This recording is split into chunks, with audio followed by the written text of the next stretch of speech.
奶奶的老规矩。我的奶奶有个一直叮嘱我的老规矩，吃饭的时候一定要把碗里的米饭吃得干干净净，一粒米都不能剩下。小时候觉得这个规矩太严格了，有时候吃不完想剩饭，奶奶都会轻轻拉住我的手，温柔又认真地说：“孩子，可不能浪费粮食啊！”奶奶小时候日子苦，常常吃不饱饭，能吃上一口白米饭都是最幸福的事。每一粒米都很珍贵。那时候我年纪小，似懂非懂，直到慢慢长大，才真正明白奶奶的心意。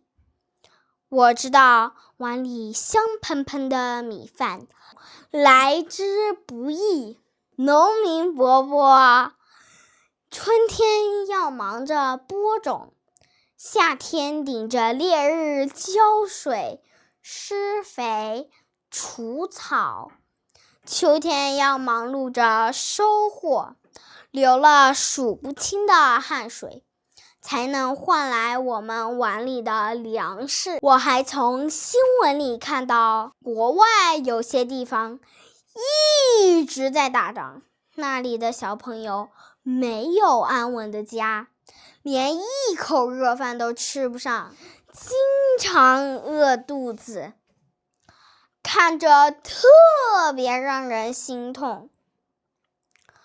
而我们的国家特别有远见，做了好多了不起的大事。在遥远的新疆，人们把荒凉的戈壁滩创造成了像江南一样肥沃的良田，种了数不清的粮食，成了我们国家的大粮仓。在甘肃黄土高原上，大家把陡峭的山坡修成了一层一层整齐的梯田，留住水土，让黄土地也能长出饱满的粮食，养活更多的人。原来奶奶不让我剩饭，爱惜粮食的小规矩，不只是我们家的规矩，更是我们中国人的规矩。爱惜每一粒粮食，不只是珍惜农民伯伯的汗水，更是珍惜国家为我们付出的努力，是为千千万万的子孙后代造福积德。这是我们中国人不能丢的底线。现在我每次吃饭都会乖乖地把碗里的饭吃得干干净净，再也不浪费一粒米。我还会告诉身边的小伙伴，爱惜粮食，珍惜现在幸福的生活。奶奶的老规矩，藏着暖暖的爱，藏着我们家的好家风，更藏着勤俭节约、爱国爱家的好品德。我要把这个珍贵的规矩一直传承下去。今天我们学奶奶的老规矩。碗里香喷喷的米饭是怎么来的？天上掉下来的？不对。农民店里直接变出来的？不对。机器人自动生产，不用人管，不对。农民伯伯辛苦播种、浇水、收获，对的。收获粮食一般在哪个季节？我们人都说春夏秋冬，一般都是在秋天收获。外国有些小朋友为什么吃不饱饭？不爱吃饭，不对。挑食，不对。粮食太多吃不完，不对。那里一直在打仗，对的。这个好玩。农民伯伯在炎热的夏天会做什么？堆雪人。收割粮食，在家休息。堆雪人，不对。收割粮食，不对。在家休息，不对。浇水、施肥、除草，对的。新疆的荒凉地方被改造成了什么？沙漠，不对。马路，不对。高楼，不对。肥沃良田、大粮仓，对的。